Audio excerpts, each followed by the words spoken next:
Hello, everyone. I'm Colin Tessier of WrestleZone.com, joined by Robert DeFelice to talk about Friday Night SmackDown. Robert, how you doing? It's Friday, Colin. You know what that means. That means we're here. We're talking SmackDown. We're probably talking Crown Jewel. We're just talking. How you doing, man? Doing well. I've missed you. I missed, we were off last week. Rampage being on Fridays, but it's a very hectic time. We try to do the show as best as we can. But we're here now, here to talk about SmackDown and Crown Jewel. I'm feeling rejuvenated, so that's nice. I'm feeling pretty good.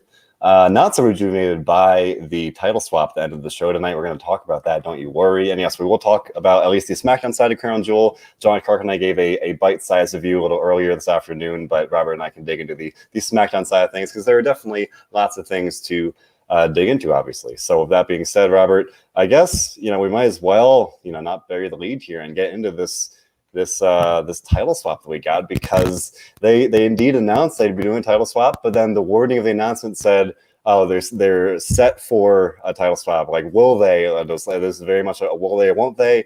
2 promos out the night. Becky Lynch said, oh, maybe I'll bring back Becky 2 belts because I never lost the Raw title. And Charlotte said, I'm not going to hand this over. You hand your title over to me. Naturally, because what champions would actually want to hand over the titles like that? Because in doing so, you do make them look like props. But that's exactly what happened, Robert. They actually went through with the damn title swap. My gosh, this was bad. It is what it is. It worked a lot better last year when the New Day and the Street Profits are like friends. Exactly. Oh, hey, guys, we're on the red show. You're on the blue show. We got to change this. It works better that way. It's still lame. It's lame no matter what. Yeah. But I'm at the point where I saw people complaining about this on social, and I'm like, why are you complaining? What did you expect them to do? They set the precedent that you're just going to swap the belt. So that's what they're going to do. Well, there's been a fun dynamic lately, Robert. I'm sure you've noticed that with many things, WWE leans on the fact that we all know their booking, at least sometimes, sucks. So then they set us up to get mad and be upset. And, every once in a while, like with Xavier Woods winning King of the Ring, they'll actually go the other way and they'll do something better, or they capitalize on that expected disappointment or I don't know, outrage. So they announced the title swap. That was what I think it was at like 4 p.m. or so, maybe 4:30. Well, it's like 5 o'clock, and they're like, "Oh, they're just gonna swap the belts." No, there was enough time for the outrage to start brewing, and I thought there'd be something to that where it's like, oh, they're gonna do something. Whether it was, I thought when they had the Becky teasing her Becky 2 belts thing, I was like, that'd be better than this. And then, maybe not so much Charlotte just saying, oh, hand it over, but like something. And then Sasha Banks interrupted before the swap was complete. So, or no, I guess Charlotte challenged her to a winner-take-all match. So that's kind of on the table, but there was no answer. Then so that's an option. What do you do there? Does Survivor Series become a winner-take-all scenario? Hey, I am all in favor of merging.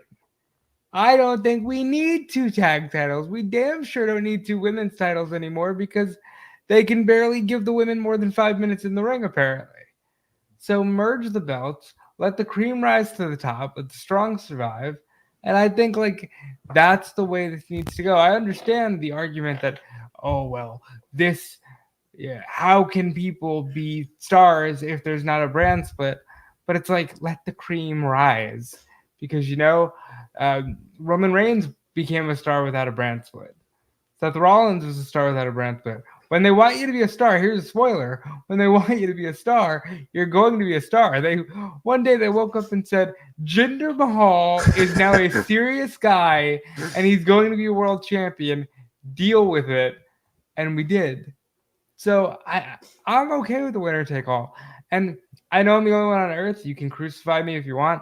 I like Becky versus Charlotte. It works. They're stars. The match works. Is that to say that Bianca and Sasha shouldn't be the match? Is that to say there's not a Liv Morgan? There's not a Shayna Baszler? Of course there is. But Charlotte and Becky have a chemistry and they have a rivalry that cannot be denied.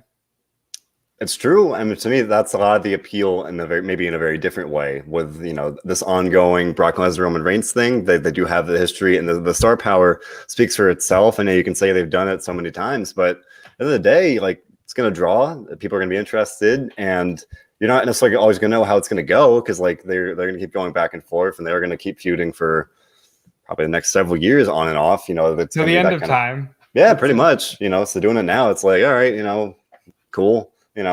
I like this comment from Ness just saying that maybe Charlotte should have lost the title on Monday to Bianca. Then he could have had no, Sasha. Because that's what you would consider a logical move that dictates the use of logic, and of course we can't have that.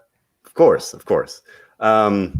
Well, for now, we do know that, Becky did take the Raw title, and she's going to Raw. We'll likely see her on Monday. Charlotte got the SmackDown Women's title, so at least in the short term, presumably, they set up a feud with Sasha and Charlotte. So, and then, they did leave that option of a winner-take-all match for Survivor Series. Maybe we'll get Charlotte versus Sasha on TV for the title before that, because Becky said, I'll face one of you at Survivor Series, so that feels like the direction they're going, and at this point, just like forget the winner take all thing. Put the three of them in the ring. That was the main event of not the main event. That was the WrestleMania 32, right, women's championship match. Let them go for it again. I'm all for it. I think, of course, Sasha will lead Team SmackDown's women in a 5-on-5. But I'm not against the idea of doing a championship match and several championship matches at Survivor Series. Quite frankly, it looked like we were going to get Brock and Roman. For a second it did, but of course that's not the way they're going to go. You bring it up, and we had Robert. You and I have talked about it before. I've said before I would be down if they gave Roman Reigns and everybody a solid hour just to tell their story. And tonight, they got a half an hour. They got a half hour. 7 minutes good. Of that half an hour was just Roman Reigns walking to the ring. But what happened after the commercial break with Roman calling out Lesnar, Heyman looking like, please stop what you're doing because he's going to come out and he's going to hurt you. That was great. Roman getting his ass kicked for once was really nice to see. And then they do these weird rules with Lesnar where it's, you've hurt the people. You've endangered the people. You're suspended, of course, because of course Lesnar's not going to be on TV 2 months in a row. No way. So we don't get Lesnar until I assume January. Exactly. But he did F5 Adam Pearce, and I enjoyed that. Right out of his pants. Out of his pants. He ripped his pants. Now, no girl ever wants to dance with a fool who went and ripped their pants. But Adam Pearce, poor guy. Man, this was very, very good. I looked like a jabroni because I tweeted like when Brock was just, destroying everybody. I was like, oh, I'm interested to see what's going to happen here because Brock's here, he's been people up, and then he got Survivor Series, and I feel like Roman's going to face Biggie. I was like, oh, I wonder what's going to happen. And I just completely overlooked the possibility that, you could just suspend Brock, write him off for the next, call it 2 months. That's how they always do it. I looked like an idiot. I was like, oh, shoot. I forgot that's the way they do things here. And that's pointing out that, yes, I do love Roman. All right. I'm not ashamed to say it. I tweeted about it during the segment, and I was like, this man has been probably the brightest spot of WWE programming for this entire run. It's a beautiful thing. It is the one of the very few things that I genuinely look forward to among WWE programming every week. I'm like, what's Roman going to do? What's he going to say? What's going to happen? We've got this beautiful soap opera with Paul Heyman now continuing to heat up. We've been calling it a love triangle in recent weeks, which is very true. Some heartbreak potentially in the works here. Yeah, you mentioned the Crown Jewel, and we talked, at least, touch on it a little bit. The storytelling there with Heyman throwing in the title between both men and landing smack in the middle. And that beautiful drama just playing out there. Very, very good. Chef's kiss. It is good. I'm not ashamed to say I enjoy it a lot. Some people maybe not so much, but I'm still hooked 100%. Very, very excited to see what's going to happen. John mentioned on our Crown Jewel show that maybe we see Brock Lesnar come back for the Rumble, win, and then face Roman. That's something. But I hadn't thought of it. But I think day one, it's Brock and Roman. They've never done that before. That's a huge way to start off the year. I like the idea of a day one instead of a December pay-per-view. It makes Survivor Series the last pay-per-view of the year now. It's very exciting. It's cool to see them doing something different. And I thought Brock Lesnar was on fire here. He looked great. He's so great. No, everyone's really digging this like babyface ponytail Brock. It's pretty fun. It's definitely a different Brock than we've seen in quite a while, if I can even ever recall. So I'm on board with it. It's fun. I'll miss having him on the show, but again, the part of the appeal is that he's not always going to be on every show. So that's just how it is. So I would imagine, maybe day one, or I would say probably at this point either day one or Royal Rumble would be the two most likely possibilities in my mind. So one is going to be Lesnar, the other one's going to be McIntyre. It's just a matter of who goes where. Yeah. So gotta wait and see what happens there. But I thought this was very, very good. Roman with a good promo, more of this drama with Paul Heyman. I'm very curious to see how that all comes to a head, because they're still like, Paul Heyman is still with Roman Reigns, but Reigns is mad at him. It's this kind of like, problematic relationship, and it's good stuff. I'm liking it. So and we don't know if Paul Heyman's is Roman Reigns. Paul Heyman's just talking out of his ass. You exactly. But for some reason, Reigns has not yet said, you know what, no, I'm not you're not worth it, because Reigns even says tonight, you're not very good at your job, but I'm good at mine. I thought that was pretty good. So really looking forward to seeing how this unfolds, even with Lesnar getting suspended in the meantime. So very much looking forward to see what happens with that. Something else I like tonight, we can talk about some of the maybe not so good things, but we got, for once, just a chance to soak in a wonderful moment. All hail King Woods, as DJ saying. They had the King's coronation, Xavier Woods as the king. It is right, it is fitting. And rather than doing, Happy Corbin coming out and ruining it, or who even knows who else, they just let Xavier and Kofi and the fans enjoy the moment and celebrate it. And it was nice, Robert. It was just nice, good-hearted, wholesome stuff. Good things are good, Colin, and this was a very good thing. They could have gone a million different ways with this, and they didn't. They just let Woods have his moment. I feel like when a man only wants to be king of the ring and doesn't ask you for main events and doesn't ask for titles, I feel like it's easy to just let him be king of the ring. And that's what they did tonight. And it was cool. It was fun. That's all you really need. Yeah, and DJ, I've seen this, argument in general here. A lot of people were saying they want to see something really come out of Xavier winning the King of the Ring tournament, and DJ's pitching that he was saying he wanted to see Xavier turn on Kofi and turn heel and be the heel king. But we get a babyface king. You don't see that. And why would you want to see the thing that's so predictable? I'm king. That means I rule over everybody. That means the power has gone to my head. That means I don't need my friends. Why would you need that? You don't need that. You need friendship. You do. Friendship. I will play devil's advocate. I think that could be an interesting story, like a slow burn. I'll let the power slowly go to his head, but for him to go turn right around the next day and turn on Kofi, this guy's been by his side for years and years. They're the best of friends. That would have struck me as not right. So I think the option is on the table. Do I want to see it? Not necessarily. I don't think you need to do it. At the same time, maybe there's something to be said for, it's time to do something a little different. Right now, I'm thinking Kofi should win the Royal Rumble. I think they should finagle their way into, that's a word, into a situation where it's the New Day fight the triple threat at WrestleMania for the world title. They don't have to be enemies. They just need to do the damn thing because they need to do it. What else are you going to do with the WWE title? Here's the fact.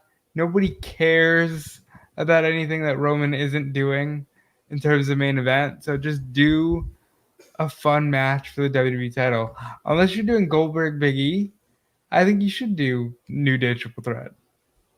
I like it. I think there's a lot of story there, obviously. And then I like the idea of doing it as a friendly competition kind of thing, of all three guys just wanting to go out there and maybe say who's the best, and B, fight for the title. That kind of writes itself. And then maybe spinning out of that, if you really want to force it, then you could do, maybe one of them turns heel and something along those lines. But I think that'd be very interesting. And at least at this point, with Big E being the champion, with Xavier winning King of the Ring, with Kofi being set in stone, he had his moment.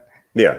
So that's crazy things have happened, and we're sitting here. It's October now, so it's not too crazy to think that a couple months from now that could be a very feasible and practical option depending how the next couple months go. So we're legitimately in a place now where you can skip to WrestleMania and not feel too bad about it. Yeah, and that's probably a rare thing these days for WWE. So, that's definitely a positive coming out of the show here. Now, DJ's asking about it, so we're going to talk about it anyway, because it's one of the big things tonight. He's saying, hey, how about Hit Row? Do you see them going for the tag titles? Oh, God. Man, okay. I don't get it. It's just me. It's like, all right, you know what? My mom told me when I was like 5 years old, Robert, that everybody has their own cup of tea. And Hit Row is not my cup of tea. And that's fine. All right. That's totally fine. Like they can be on the show. They can be on the show. And then I don't have to like it. It's fine. Other people can like it, and kudos to you. You go for it. That was not what I was expecting today. But yes, Colin, as your mother told you when you were 5 years old, everybody does have their own cup of tea. Hit Row is not for you. Hit Row, I like Hit Row. They're for me. Specifically Swerve. I like Swerve. I think Swerve is money. I think B-Fab has a presence. I think Top Dollar needs to stop tweeting. I think Ashanti the Adonis is good.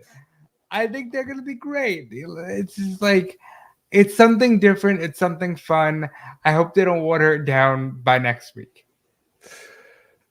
Yeah, that's the thing, right? I mean, they had a nice run on NXT, albeit a pretty brief one where they just kind of got rocketed up to the main roster here. People got behind them, and what's over is over. That's really the moral of the story here. And they're charismatic. They got their catchphrases, and they have that swagger to them, so that's good. We had this like squash match with Top Dollar and Swerve tonight. So a report from Mike Johnson, PW Insider, had said that Top Dollar, this is a little weird to me, Top Dollar is supposedly going to be pushed as a singles guy, and Ashanti and Swerve would be the tag. So it would make a little more sense maybe have Top Dollar squash somebody on his own. I don't know, but nonetheless, Hit Row is on SmackDown. People are getting behind him, and again, cool.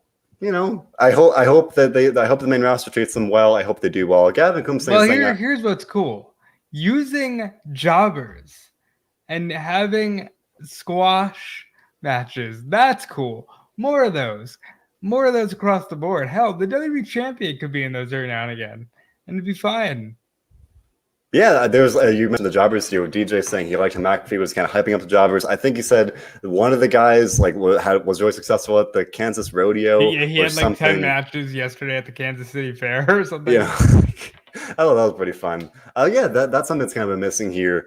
Because sometimes I'd rather see somebody just meaninglessly defeat a local competitor and have the commentator kind of talk about him a little bit, rather than getting King Nakamura versus Baron Corbin 10 times in 2 months. So, it's an easy way just to do something a little different. So I can't be, that's good. I think they benefit from doing that even a little more than they have been. So, but to put a little bow on it, Gavin is saying that I hate Hit Row. I don't hate Hit Row. I don't get it. And that's probably more. Colin is a guy who isn't likely to be keeping up with the latest rap tracks on Spotify. He's more likely to be, checking out the score for the latest Marvel film, and that's cool. Look, I am not a guy who is going to be checking out the latest rap releases on Spotify, but I do enjoy a good presence and some good swagger when I see it. They have it in spades, and I'm rooting for them to succeed. Yeah, and I like Swerve. Swerve is good. Swerve's great. Yeah, Swerve's great in the ring. I like him. I just maybe I'll be wrong, right? Maybe something will change. Maybe something will click for me on this main roster venture here. So we'll have to wait and see. DJ's saying it's okay, Colin. Have a drink for your birthday. You'll understand it. And maybe I should do that.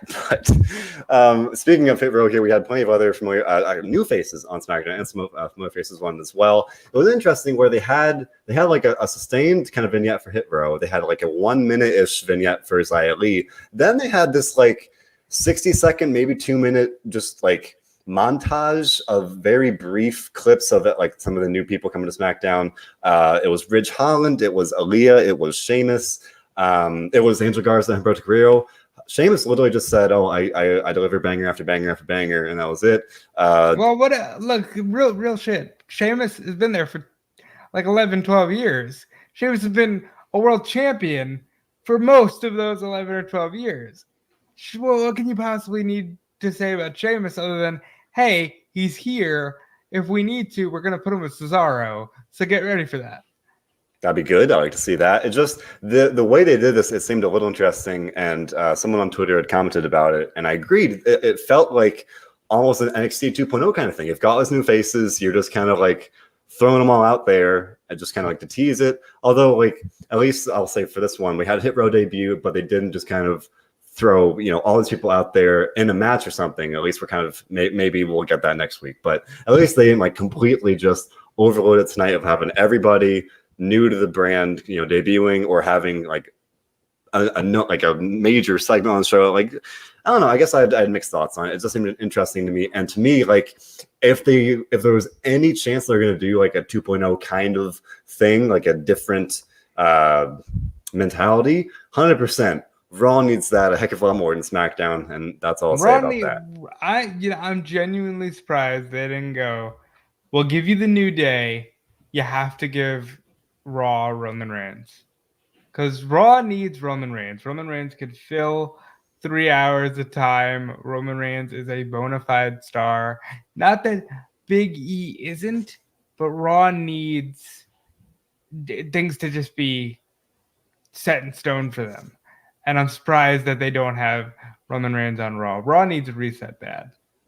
Yeah, they do. And I don't know if it's coming, but thankfully, SmackDown tends to be better for the most part. One thing, not necessarily better, very much along the Raw way of doing things. As I mentioned a minute ago, having Shinsuke Nakamura, formerly King Nakamura here, facing Happy Corbin yet again. Not too much to break down here, other than the fact that Madcap Moss confronting, somewhat attacking Rick Boogs of ringside helped Happy Corbin win. So we are not done with this yet. My gosh, can we just call him Baron Corbin, please? Like, he has a name. He's not King Corbin. He's not Happy Corbin. He's a man named Baron Corbin. I'm surprised they didn't just give him the belt. I'm surprised they didn't just put Sheamus in the ring with him and give Sheamus the belt and let him be that Grand Slam champion. That's definitely coming. Yeah. I like Corbin as IC champion real quick because he can drop it to Woods, who can then drop it to Sheamus. Yeah, I like it. Makes sense. You know, that would, I mean, again, the kind of key for me, and I think a solid portion of fans here is like you want them to do something with Woods, even like worst case scenario, if it's just like a even fairly brief IC title and just give him something kind of coming out of this.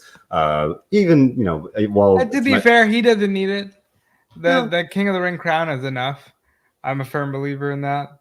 It would just be nice, you know, to keep it. I guess for me to keep it rolling on, and maybe I'm never satisfied in that regard. It's like, okay, it's great. You gave him the crown, but what now, right? Listen, that's how it works. The fact that they gave him the crown is enough for me because I didn't think they would. This is true. I was very aware they would not. So at least here today, and even moving forward, I'll try to be more appreciative of that and just content with that. But I hope for more for him. I hope. I don't want to give them that out every time of, well, you know, they gave us the one thing, so we can't complain. But that's how it is, though. I do want to give them that leash for now because they did give us Woods as King of the Ring, and they gave us a coronation uninterrupted. They've been very good to this man, so I'm willing to wait. Yeah. So I just we always say the bar is very low. Just the fact that they let him have a nice, peaceful, happy coronation was a very good thing. DJ's asking if they said anything about giving title shots for King and Queen, the King and Queen winners. I remember hearing that. They didn't. But I like this idea of it's the Royal Rumble, right? Yes. So why don't you give the King and Queen the shot at the Royal Rumble?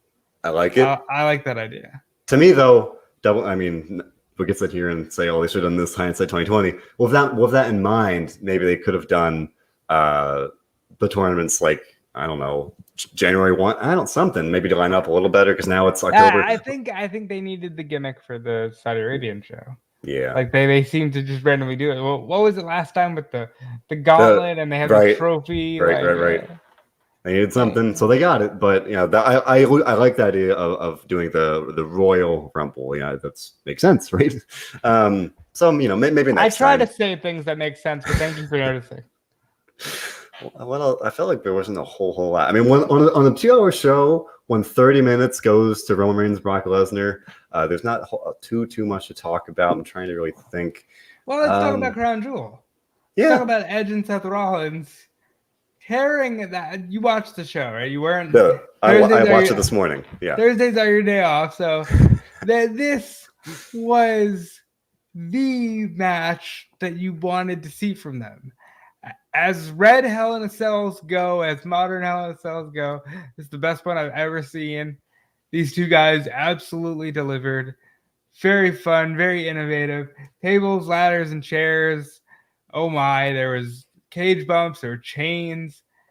Edge gets the win with a curb stomp, so he's only beaten him with a crossface and a curb stomp. So I like that wrinkle, and it was the definitive end of the rivalry. They will not be fighting again on Raw. I like that.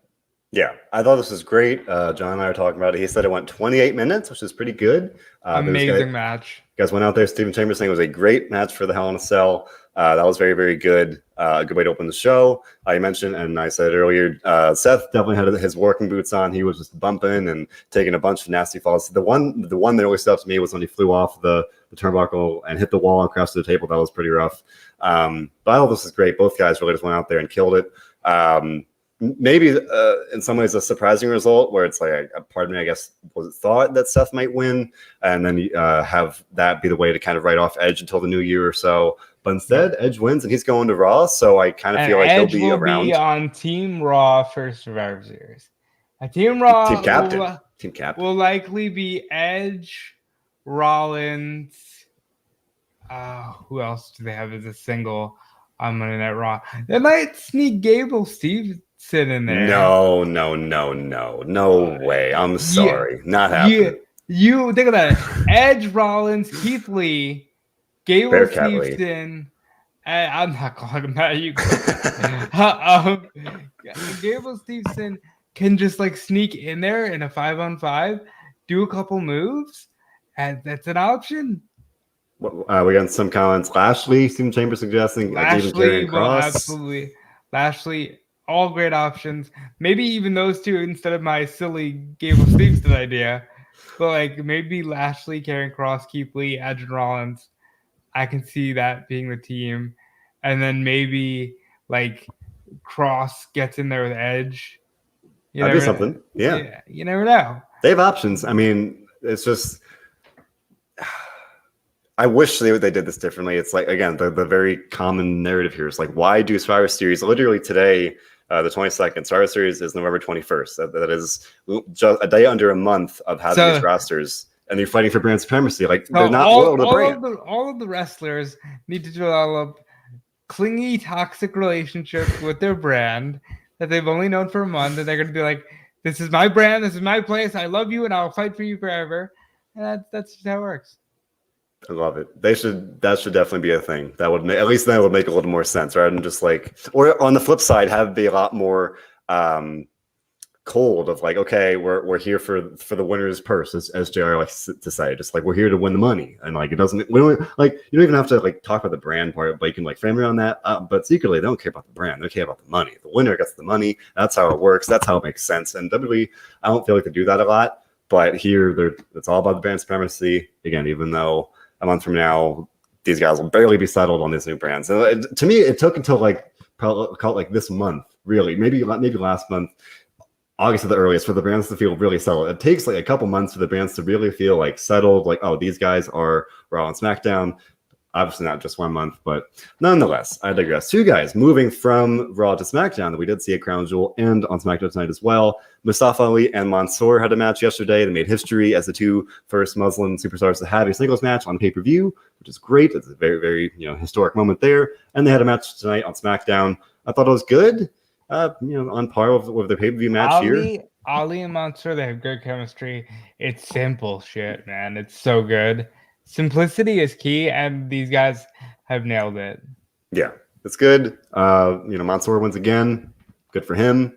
I tweeted about it during the show. I feel like it would not be too crazy if he won a title at the next Saudi Arabia show. Like that is, I feel like we're one of the works. Even if it's a tag title, just like something. We really need like a European Championship again or something that he can win and not feel like, okay, he's the IC champ and the belt isn't going to mean much.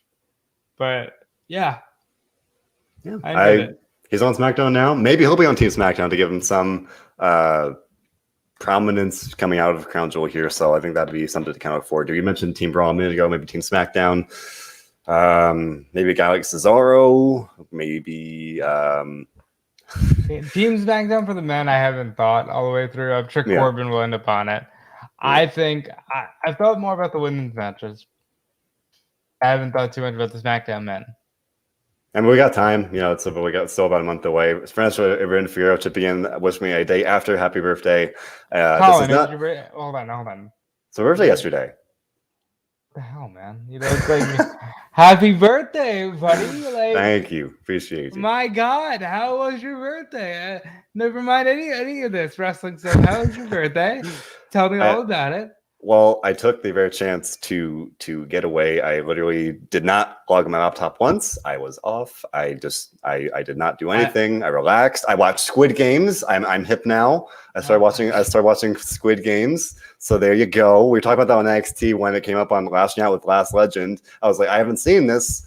But there you go. I started watching that. So I am up on some of these references here. So there's that. All right, you're hip. I went pumpkin picking. I did Fall Things. Which was good. I got Chinese food takeout just to take it easy. I did not watch Crown Jewel. I did not want to take 4 hours out of my day to watch Crown Jewel. I did that this morning. I will say that for your birthday, they did put on a good show. It's a very easy watch. It was a lot of fun. Yeah. So I thank you. I appreciate it. It's good. That's why I said I'm feeling rejuvenated. Things are good. Had a good show tonight for SmackDown, which was nice, which helps. Things are good. SmackDown is good, even with this draft. You love to see it. Things are good. Good things are good. And I think SmackDown was good tonight. It was about a 7. Like, for me, when you give Roman Reigns the best. All right, I'm not going to go into the weeds. The best guy on the WWE roster, at the very least. You give him half an hour, and Brock Lesnar doing Brock Lesnar things. F5 can do that out of his pants. It is good stuff. Like, for me, it's impossible to look at that and like give it any below average rating. So for me, for that alone, I'll go like a 7.5. So good show. It's good stuff. SmackDown getting criticized with some lack of depth coming out of the draft, but can't be too upset when Brock and Roman are doing great things, and I'm hopeful maybe they'll kind of even out some of the other stuff coming out of it. So not bad. We got 7.5 from Nestor Curse. I'm getting criticized for my lack of birthday balloons. I'm sorry, I'm not a balloon kind of guy. We try to keep it professional over here. That's ridiculous. There's nothing more professional than balloons. Clowns work with them. It's great. No. Get out. I hate clowns. Get out here with that. All right. Colin, the birthday boy doesn't like clowns. I apologize. He doesn't like balloons. It's okay. The important thing is he had a good day. This was a good show. And hell yeah, man. And with that being said, DJ giving a 9.5 tonight for SmackDown. Steven with a 7.5. Lower Rock with a 9 as well. So lots of good stuff. Everything saying clowns are horrible. I didn't mean to click on that, but there you go. Clowns are horrible. I agree. Clowns are they're not what they're meant to be. They're not these cute things. They're very They were disturbing. They're disturbing. Yeah. We should just move on from them as a society. And I will die on that. That is for sure. So with that being said, it's not horrible. SmackDown. SmackDown was good tonight, and also wrestling. Wrestling is good. We've got plenty of stuff to look forward to here. Impact Bound for Glory at the bizarre start time, 10 p.m. tomorrow. So if you want to stay up for that, watch it. If not, check out our coverage. And watch not Rampage, Dynamite tomorrow.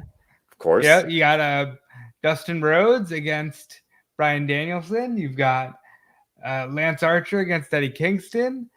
On Bound for Glory, you got the Iconics going for the tag team titles. Maybe some big names showing up. Maybe some big names. Maybe some monstrous names. I don't know. Perhaps. Perhaps. You got Deanna and Mickie James, which is the main event anywhere in the country. You got Josh Alexander, Christian Cage. Hell of a match. I'm looking forward to it, Colin. It's gonna be good. So yes, unlike Clowns, Dynamite won't be horrible. We can imagine and Bound for Glory will be good despite the late start time. So we don't know why it's why is it at 10 p.m.? Here's why. They're bound to AEW. They're on the West Coast, so it'll be only 7 p.m. for them, and they're bound to AEW. And look, you're not gonna run head to head with Dynamite. I think it's silly. There's a day called Sunday you could run this show. They've chosen not to do that.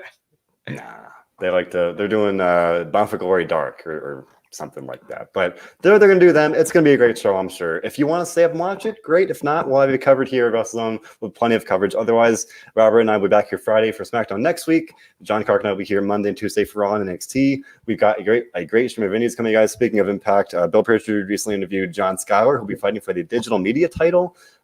He interviewed Booker T today. That'll be going up soon. Dominic D'Angelo recently interviewed Mick Foley. We're interviewing legends over here. Imagine that. Great stuff. All great stuff. All of this, all the post shows, all the interviews, all of it available on all of our platforms, SoundCloud, Spotify, YouTube, Apple Podcasts, whatever it may be. We've got you covered. So leave, like, and subscribe. We appreciate you all for listening, supporting us every single time, every show here. It means a lot. Now, that being said, Robert, SmackDown, unlike Clowns, it was not horrible. So, and then even if it's not SmackDown, if it's any other show, we try to do one thing above all others, whatever company you may follow or support. One thing above all others, Robert, can you tell me what that is? Enjoy wrestling. Indeed. Thanks for listening, everybody.